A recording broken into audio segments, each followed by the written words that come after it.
India জায়গায় উঠেছে, তাদের তরুণ ছাত্র সমাজ জায়গায় উঠেছে, ঠিক বাংলাদেশের মতো নেপালের মতো ছড়ায় পড়তেছে আন্দোলন ইন্ডিয়ার বিভিন্ন রাজ্যে। দিল্লির আকাশ এখন মুখরিত আজাদি আর ইনকিলাব স্লোগানে। আলহামদুলিল্লাহ, জুলাই বিপ্লবের সব পরিচিত দৃশ্য দেখা যাইতেছে দিল্লিতে। ছররাগুলির পেলেটে আহত ছাত্র, গণগ্রেপ্তার, পুলিশকে ছাত্রদের ডাবরানি, ছাত্রীর পুলিশের গালি ঠেকায় দেওয়া, আন্দোলনকারীদের খাবার পানি দেওয়া, খাবার দেওয়া, ঠিক যেন আর একটা জুলাই জায়গায় উঠতেছে আস্তে আস্তে। অনেকে আশা করতেছেন ইন্ডিয়াতেও কি বাংলাদেশ আর নেপালের মতো বিপ্লব হবে, মোদি কি হেলিকপ্টারে পালাবে, আখেরে কি হবে এখন বলা মুশকিল। তবে আন্দোলন ভারতবাসীর জন্য এক অভূতপূর্ব সুযোগ তৈরি করছে।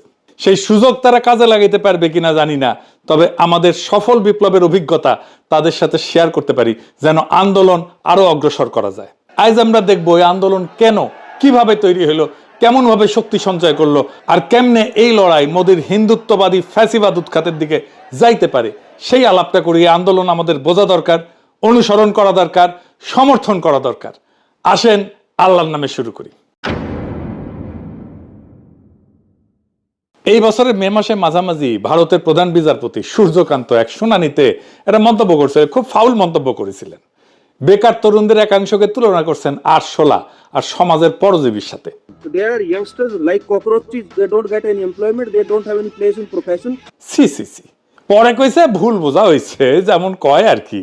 হ্যাঁ, হাসিনা যেমন রাজাকার কইছিল আমার মন্তব্যকে ভুল বুঝেছিল।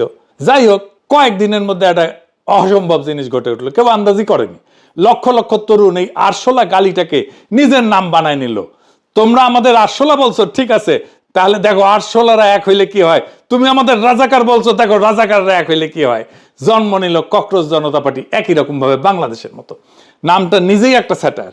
ভারতীয় জনতা পার্টির বদলে ককরোচ জনতা পার্টি, এটা প্যারোডি। আর 2 মাস পরে দিল্লির রাস্তায় হাজার হাজার তরুণ। এই ককরোচ জনতা পার্টির প্রতিষ্ঠাতা অভিজিৎ দে, একজন 30 বছর বয়সে কমিউনিকেশন স্ট্র্যাটেজি, বোস্টন ইউনিভার্সিটি থেকে পাবলিক রিলেশনসে মাস্টার্স করছে। ককরোচ পার্টি যে গতিতে ছড়াইছে সেটা অবিশ্বাস্য।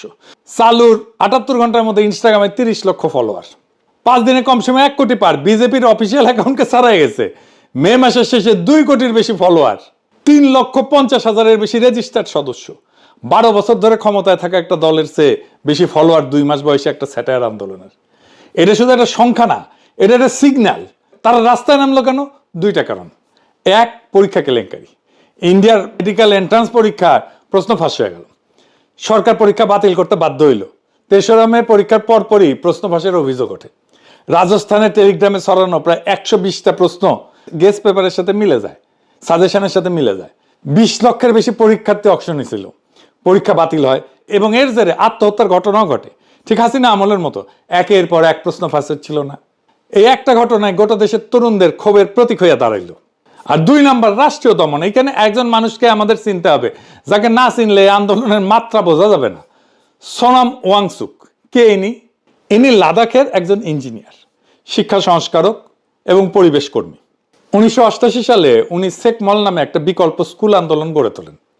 চক, টক আর লাঠির বদলে আনন্দময় বাস্তব দক্ষতা ভিত্তিক শিক্ষা, বিশেষত লাদাখের প্রান্তিক তরুণদের জন্য। এই কাজের জন্য তিনি 2018 সালে এশিয়ার অন্যতম সম্মানজনক রমন ম্যাগসেসে পুরস্কার পাইছিলেন। পরে 2019-এ অনুচ্ছেদ 370 বাতিল এবং লাদাখকে বিধানসভাহীন কেন্দ্রশাসিত অঞ্চল বানানোর পর থেকে তিনি লাদাখের সাংবিধানিক সুরক্ষা এবং রাজ্যের মর্যাদার দাবিতে বারবার অনশন করছেন। কিন্তু ইন্ডিয়া জুড়ে সাধারণ মানুষ তাকে অন্য একটা কারণে চেনে। কথিত আছে 2009-এর ব্লকবাস্টার 3 ইডিয়টসের আমির খানের অভিনীত যে চরিত্র ছিল ফুনসুং ওয়াংডু, এইটা ওয়াংচুকের আদলে তৈরি। নামেও কিন্তু মিল আছে, ওয়াংডু আর ওয়াংচুক। চরিত্রটার সাথে ওয়াংচুকের মিল কিন্তু স্পষ্ট। প্রথাগত শিক্ষা ব্যবস্থার বিরুদ্ধে বিদ্রোহী, উদ্ভাবক, প্রত্যন্ত এলাকায় শিশুদের আনন্দে শেখানো একজন শিক্ষক। এবং আমির খানও কিন্তু ওই রকম লাদাখের আশেপাশেই গেছিল আর কি। সত্য মিথ্যা যাই হোক, জনপ্রিয় মানুষের জনপ্রিয় স্মৃতিতে ওয়াংচুক, ফুংসুক ওয়াংডু, এই ধারণাটাই তাকে জাতীয় আইকন বানাইছে এবং সেটাই এই আন্দোলনে তার আলাদা ওজন দিছে। এই মানুষটাই 59 বছর বয়সী ম্যাগসেসে জয়ী লক্ষ তরুণের কাছে অল ইজ ওয়েলের প্রতীক। যখন ককরোচ আন্দোলনের সংহতিতে তিনি 3 সপ্তাহ অনশন করলেন আর পুলিশ তাকে জোর করে হাসপাতালে নিয়ে গেল, তখন ক্ষোভ বিস্ফোরিত হইল। একজন সাধারণ কর্মী না, একজন জাতীয় নৈতিক প্রতীকের গায়ে হাত পড়ায় আন্দোলন নতুন মাত্রা পাইল। আর 20 জুলাই 10,000-এর বেশি বিক্ষোভকারী পার্লামেন্টের দিকে মিছিল করলো, দাওয়া দিল, পুলিশ কাঁদানে গ্যাস লাঠি চালাইলো। এইটাই এখন পর্যন্ত মোদী সরকারের বিরুদ্ধে তাদের সবচেয়ে বড় চ্যালেঞ্জ। মূল দাবি এখনো পর্যন্ত শিক্ষামন্ত্রী ধর্মেন্দ্র প্রধানের পদত্যাগ আর পরীক্ষা ব্যবস্থার সংস্কার। এখনো পর্যন্ত মোদী হটাও দাবি তারা তোলেনি, অন্তত এখন না। আমাদের জুলাই বিপ্লবও কিন্তু শুরু হয়েছিল কোটা সংস্কারের দাবিতে, একটা পেটি বুর্জোয়া দাবি নিয়ে। সেটাই হাসিনা উৎখাতের লড়াই হয়ে গেল। এই আন্দোলনটার সাথে জড়ায় আছে তরুণদের বঞ্চনা আর অনিশ্চিত ভবিষ্যতের ঘটনা। হঠাৎ করে কিন্তু এটা জ্বলে ওঠেনি তরুণেরা। মোদির শাইনিং ইন্ডিয়ার নিচে কোন অন্ধকার জমে আছে সেটা কেউ ঠাউর করতে পারেনি, কিন্তু এই অর্থনৈতিক সংকটই তরুণদের সরাসরি আঘাত করছে আর তরুণেরা গর্জে উঠছে। এই সংখ্যাগুলো একটু দেখে নি। ইন্ডিয়ার জনসংখ্যা তো 2026-এ প্রায় 147 কোটি। এর 65% 35 বছরের নিচে। শুধু 15 থেকে 29 বছর বয়সী তরুণেরাই প্রায় 37 কোটি। পৃথিবীতে সর্বোচ্চ। প্রত্যেক বছর 1,20,00,000 নতুন তরুণ শ্রমবাজারে ঢুকতেছে, কিন্তু ইন্ডিয়ায় 25 বছরের নিচে গ্রাজুয়েটদের বেকারত্ব প্রায় 40%। বেকার তরুণদের মধ্যে যারা 20 থেকে 29 বছর বয়সী, তাদের মধ্যে গ্রাজুয়েটদের অংশ 2017-তে 46% ছিল, 2023-এ এটা 67% হয়েছে। বেকারদের 2/3 এখন ডিগ্রিধারী গ্রাজুয়েট। মানে লেখাপড়া করলেই যে গাড়ি ঘোড়া চলা যাবে তা কিন্তু না। শিক্ষার দারিদ্র থেকে বেড়ানোর আর সিঁড়ি হয় নাই। শিক্ষা এখন হতাশার একটা নতুন উৎস। 20 থেকে 29 বছর বয়সী 6.5 কোটি গ্রাজুয়েটের মধ্যে প্রায় 1 কোটির বেশি বেকার গ্রাজুয়েট। এই সংখ্যাটা সুইডেন বা পর্তুগালের গোটা জনসংখ্যার চেয়ে বেশি। 2004 থেকে 2023 পর্যন্ত প্রত্যেক বছর প্রায় 1/2 কোটি গ্রাজুয়েট যোগ হইতেছে, কিন্তু চাকরি পাইতেছে 28 লক্ষ। স্যামুয়েল হান্টিংটনের একটা পুরানো ধারণা আছে, যখন একটা সমাজে আকাঙ্ক্ষা বা অ্যাসপিরেশন দ্রুত বাড়ে কিন্তু সুযোগ বা অপরচুনিটি সেই গতিতে বাড়ে না, তখন সেই যেই ফাঁকটা তৈরি হয় সেটাই অস্থিরতার জন্মভূমি। অর্থনীতিবিদরা এটাকে বলে অ্যাসপিরেশন অপরচুনিটি গ্যাপ। ভারতের 36 কোটি তরুণ শিক্ষিত হচ্ছে, স্বপ্ন দেখতেছে, ইনস্টাগ্রামে গোটা দুনিয়ার জীবনযাত্রা দেখতেছে, আর বাস্তবে চাকরি নেই। এই ফাঁকটাই ককরোচ। বঞ্চনাটা বানানো না, সংখ্যায় প্রমাণিত এবং গভীর। এটা নিছক ভাইরাল একটা ট্রেন্ড না। ভারতের তরুণরা অনেকবারই রাজপথে নামছে, এইবারও নামছে, রাজনৈতিক পরিবর্তনও আনছে। আসেন সেইগুলো আমরা একটু ফিরে ফিরে দেখি। ভারতের ছাত্র তরুণদের আন্দোলন এটা নতুন কিছু না। এই আন্দোলনগুলো দেখলে একটা প্যাটার্ন কিন্তু ধীরে ধীরে বাড়ায় আসে। 1974-এ গুজরাট আর বিহারের কলেজগুলোয় ছাত্রগুলো রাস্তায় নামলো। দাবি খুবই সাধারণ, সেনা দাবি, শিক্ষার ফি কমাও, খাবারের দাম কমাও, দুর্নীতি থামাও। আগের বছর ফসল মার খেয়েছিল ওই অঞ্চলে, খাদ্য উৎপাদনে ধস নামছে, মূল্যস্ফীতি ঠেকছে প্রায় 17%। মানুষের পেটে টান পড়ছে, আর ছাত্ররা সেই ক্ষোভের প্রথম কণ্ঠস্বর হয়ে উঠল। কিন্তু ছাত্র আন্দোলনের একটা চিরকালীন সমস্যা আছে, উত্তেজনা থাকে, সংগঠন থাকে না। ক্ষোভ থাকে, কিন্তু গোটা দেশের কাছে গ্রহণযোগ্য মুখ থাকে না। বিহারের ছাত্ররা এই দেয়ালে বারবার ধাক্কা খাইতেছিল। তারা তখন এমন একজনের দ্বারস্থ হইল যিনি বহু বছরের সক্রিয় রাজনীতি থেকে দূরে ছিলেন, নাম জয়প্রকাশ নারায়ণ। ইনি কে? ভারতের স্বাধীনতা সংগ্রামের একজন কিংবদন্তি। ব্রিটিশ বিরোধী আন্দোলনে জেল খাটছেন, সমাজতন্ত্রী নেতা হিসেবে নেহরুর সমসাময়িক। কিন্তু স্বাধীনতার পর উনি ক্ষমতার রাজনীতি আর করেন নাই, ছেড়ে দিচ্ছেন। মন্ত্রিত্ব দেওয়া হয়েছিল ওনাকে, প্রস্তাব ফিরাই দিচ্ছেন উনি প্রস্তাব। উনি সামাজিক আন্দোলন করতেন, ভূমিহীনদের সাথে কাজ করতেন, জমিদারদের কাছ থেকে জমি নিয়ে গরিবদের বিলায় দিতেন। তার মানে ওনার কোনো পদ ছিল না, দল ছিল না, ক্ষমতার লোভ ছিল না। ঠিক এই কারণেই তার কথার ওজন ছিল অন্য সবার চেয়ে বেশি। 1974 সালে তার বয়স 72 বছর, শরীর ভাঙা, হার্টের রোগ। ছাত্র তখন থেকে নেতৃত্ব নিতে অনুরোধ করলো, একটা শর্ত দিয়েছিলেন যে আন্দোলন হইতে হবে সম্পূর্ণ অহিংস। তারপর রাজি হয়েছিলেন উনি, খেলা ঘুরে গেল। জয়প্রকাশ যোগ দেওয়ার আগে ওইটা ছিল বিহারের ছাত্রদের একটা আঞ্চলিক ক্ষোভ, যোগ দেওয়ার পরে সেটা হয়ে দাঁড়ালো একটা জাতীয় নৈতিক অভিযান। ইনি নাম দিলেন সম্পূর্ণ ক্রান্তি, সম্পূর্ণ বিপ্লব। ছাত্রদের দাবি আর ফি আর খাবারের দামে সীমাবদ্ধ থাকলো না, দাবি হয়ে গেল গোটা ব্যবস্থার পরিবর্তনের। বিরোধী দলগুলো একজোট হইল তার পেছনে, কারণ তাকে কোনো দলের লোক বলে দাগানো যাইতেছিল না। একটা ছাত্র আন্দোলন জাতীয় রূপ নিয়েছিল তখনই, যখন সে একজন নৈতিক কর্তৃত্ব সম্পন্ন ক্ষমতা নিরপেক্ষ মানুষকে সামনে পাইছিল। আজকের ককরোচ আন্দোলনে সোনাম ওয়াংচুক ঠিক সেই ভূমিকায় দাঁড়াইতেছেন মনে হয়। এই বিহারের আন্দোলনের ফলে ইন্দিরা গান্ধীর গদি নড়ে গেছিল। জরুরি অবস্থা জারি হইল, সংবাদপত্র বন্ধ, বিরোধী দলের নেতারা জেলে, জয়প্রকাশ নারায়ণকেও জেলে নেওয়া হয়েছিল। গণতন্ত্র স্থগিত, মনে হইল সব শেষ, ইন্দিরা গান্ধী জিতে গেল। কিন্তু ইতিহাস এইটা T20 না, এটা টেস্ট ম্যাচ, এটা দীর্ঘ খেলা খেলে। 3 বছর পর 1977-এ সেই ইন্দিরায় ভোটে ধরাশায়ী হইল।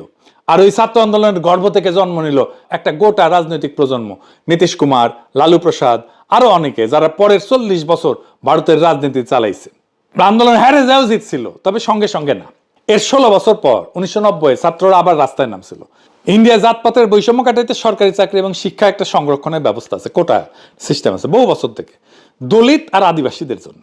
কিন্তু মাঝখানে একটা গ্রুপ রয়ে গেছে, ওবিসি, অর্থাৎ অন্যান্য অনগ্রসর শ্রেণী, জনসংখ্যার প্রায় অর্ধেক, কিন্তু যারা অস্পৃশ্য না আবার উচ্চ বর্ণও না। 1979 সালে বিপি মন্ডলের নেতৃত্বে একটা কমিশন সুপারিশ করছিল যে এদের জন্য 27% একটা সংরক্ষণ কোটা দরকার। রিপোর্টটা 10 বছর ধরে ফেলায় রাখা হয়েছিল আলমারিতে, কোনো সরকারি ছোঁয়ার সাহস পায়নি। 1990 প্রধানমন্ত্রী ছিল ভিপি সিং, উনি ভিপি সিং সেটা কার্যকর করার ঘোষণা দিলেন, আর তখনই আগুন লাগলো। রাস্তায় নামলো মূলত উচ্চ বর্ণের শহুরে ছাত্ররা। দিল্লি বিশ্ববিদ্যালয় থেকে শুরু করে তাদের ভয় 27% যদি সিট চলে যায় আর চাকরি যদি চলে যায় আমাদের কি থাকলো। আন্দোলন ছড়াইলো সারা দেশে, তা এমন মরিয়া চেহারা নিল যে ছাত্ররা প্রকাশ্যে গায়ে আগুন দিতে শুরু করলো। রাজীব গোস্বামী নামের এক ছাত্রের জ্বলন্ত শরীরের ছবি হয়ে উঠলো সেই সময়ের প্রতীক। 74-এর সাথে পার্থক্যটা দেখেন, জেপির আন্দোলন ছিল সমাজের নিচতলার পক্ষে, বঞ্চিতদের হয়ে, আর মন্ডল বিরোধী আন্দোলন ছিল উল্টা, প্রতিষ্ঠিত সুবিধাভোগীদের সুবিধা রক্ষার লড়াই। দুটোই ছাত্র আন্দোলন, দুটাতেই তরুণরা রাস্তায়, দুটাতেই আত্মত্যাগ, কিন্তু ইতিহাসের দাঁড়িপাল্লায় দুটার ওজন কি এক না। ছাত্ররা রাস্তায় নামলে সেটা প্রগতিশীল হয়ে যায় না, এই কথাটা আজকের কক্সবাজারের ক্ষেত্রে মাথায় রাখতে হবে। যেমন শাহবাগের তরুণ আর জুলাইয়ের তরুণরা কি এক? কোনটা প্রগতিশীল? শাহবাগ প্রতিক্রিয়াশীল আর জুলাই প্রগতিশীল। তরুণরা কি চাইতেছে তা না, প্রশ্নটা হলো কারো হয়ে চাইতেছে। আর এই আন্দোলনের ফল আসলে খুব দ্রুতই, বিজেপি ভিপি সিং এর উপর থেকে সমর্থন তুলে নিল, আর নভেম্বরে ভিপি সিং সরকার পড়ে গেল। দেখে মনে হলো আহা, আন্দোলনের সরকার ফেলাই দিল। না, ভিপি সিং এর সরকার ছিল একটা ভঙ্গুর জোট সরকার, নিজের কোনো সংখ্যাগরিষ্ঠতা ছিল না, বাইরে থেকে দুই বিপরীত মেরুর সমর্থনে টিকেছিল, একদিকে বিজেপি আর একদিকে বামপন্থীরা। অদ্ভুত ব্যাপার, এই সরকার এমনিতেই সুতায় ঝুলতেছিল, রাস্তার চাপ শুধু শেষ ধাক্কাটা দিছে। সরকার পড়ছিল সংসদের ভেতরে, রাস্তায় না। বাম আর বিজেপি একসাথে সরকারকে সমর্থন দিছিল, আজীব ব্যাপার না? এরপরে 2011 দিল্লির যন্তর মন্তরে অনশনে বসলো একজন প্রবীণ গান্ধীবাদী সমাজকর্মী, আন্না হাজারে। মহারাষ্ট্রের গ্রামে পানি সংরক্ষণের কাজ কইরা পরিচিত হয়েছিলেন, ঠিক একই জায়গায় যেখানে আজকে কক্রোচরা বসে আছে। দাবি একটাই, একটা শক্তিশালী দুর্নীতি বিরোধী প্রতিষ্ঠান লোকপাল দিতে হবে। প্রেক্ষাপট তখন কমনওয়েলথ গেমস আর 2G স্পেকট্রামের মতো বিশাল কেলেঙ্কারি হইতেছে, একের পর এক ফাঁস হইতেছে দুর্নীতির কথা, কেলেঙ্কারির কথা। মধ্যবিত্ত রাস্তায় নেমে আসলো, 24 ঘন্টায় টিভি চ্যানেলে লাইভ সম্প্রচার করলো, তরুণ স্বেচ্ছাসেবকরা মোমবাতি হাতে জড়ো হইল, ফেসবুক টুইটার উপসে পড়লো। আবার সে একই সূত্র, একজন ক্ষমতা নিরপেক্ষ নৈতিক কর্তৃত্ব সম্পন্ন প্রবীণ, তার পেছনে ক্ষুব্ধ তরুণেরা। সরকার সরাসরি পড়েনি, লোকপাল আইন শেষ পর্যন্ত পাশ হয়েছিল, তবে অনেক পানি ঘোলা কইরা, কিন্তু আসল ফল ছিল অন্য জায়গায়। এই আন্দোলনের পেট থেকে বেড়ায় আসলো একটা নতুন রাজনৈতিক দল, আম আদমি পার্টি। আর 3 বছর পর 2014-তে কংগ্রেস জোট ক্ষমতাচ্যুত হইল।